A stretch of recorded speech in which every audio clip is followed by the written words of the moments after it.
മലപ്പുറം കോട്ടക്കൽ മമ്മാലിപ്പടിയിൽ ലോറികൾ കൂട്ടിയിടിച്ച് ഒരാൾ മരിച്ചു എന്നുള്ള കാര്യം നേരത്തെ നമ്മൾ പറഞ്ഞതാണ്. മിനി ലോറി ഡ്രൈവർ വെളിമുക്ക് സ്വദേശി അഖിലാണ് മരിച്ചത്. ഈ അപകട സ്ഥലത്ത് നിന്ന് സമീർ ബിൻ കരീം വിവരങ്ങളുമായി ചേരുകയാണ്. സമീർ, പറയൂ.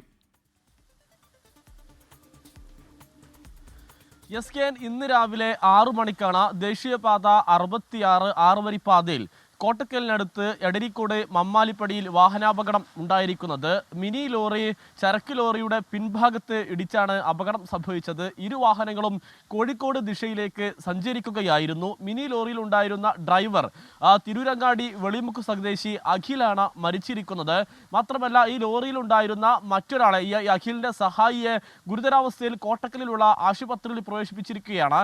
അപകടം നടന്ന് ഏതാണ്ട് അരമണിക്കൂറിന് ശേഷമാണ് ഈ അഖിലിനെയും സഹായിയെയും ലോറിയിൽ നിന്ന് പുറത്തെടുക്കാൻ കഴിഞ്ഞത് എന്നുള്ളതാണ് ഏറെ പ്രധാനപ്പെട്ടതായിട്ടുള്ള ഒരു കാര്യം. ഈ ലോറി ഏതാണ്ട് പൂർണ്ണമായും തകർന്ന നിലയിലാണ്. അതുകൊണ്ട് തന്നെ ലോറി ഡ്രൈവറും മറ്റുള്ള സഹായിയും ഒക്കെ തന്നെ ഈ ലോറിക്കകത്ത് കുടുങ്ങിക്കിടക്കുന്ന നിലയിലായിരുന്നു. പിന്നീട് തിരൂരിൽ നിന്നും ഫയർഫോഴ്സ് എത്തി ലോറി വെട്ടിപ്പൊളിച്ചുകൊണ്ടാണ് ഇരുവരെയും പുറത്തെടുത്ത് കോട്ടക്കലിലുള്ള ആശുപത്രിയിൽ എത്തിച്ചത്. അപ്പോഴേക്കും അഖിൽ മരിച്ചിരുന്നു. കൂടെ ഉണ്ടായിരുന്ന സഹായി കോട്ടക്കലിലെ ഗുരുതരാവസ്ഥയിൽ വെന്റിലേറ്ററിൽ കഴിയുകയാണ്. കോട്ടക്കൽ പോലീസ് സംഭവ സ്ഥലത്തെത്തി തുടർ നടപടികൾ സ്വീകരിച്ചിരിക്കുകയാണ്. ഇവിടെ ഉണ്ടായിരുന്ന ലോറി മറ്റൊരു ഭാഗത്തേക്ക് നിലവിൽ നീക്കിയിട്ടുണ്ട്.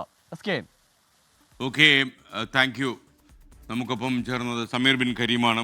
ലോകത്തെവിടെയായാലും ഏത് സമയത്തും 24 വാർത്തകളും ഓഗ്മെന്റഡ് റിയാലിറ്റി പാക്കേജുകളും എക്സ്പ്ലെയിനറുകളും വിശദമായി കാണാൻ ഞങ്ങളുടെ യൂട്യൂബ് ചാനൽ നിങ്ങൾക്ക് സബ്സ്ക്രൈബ് ചെയ്യാം.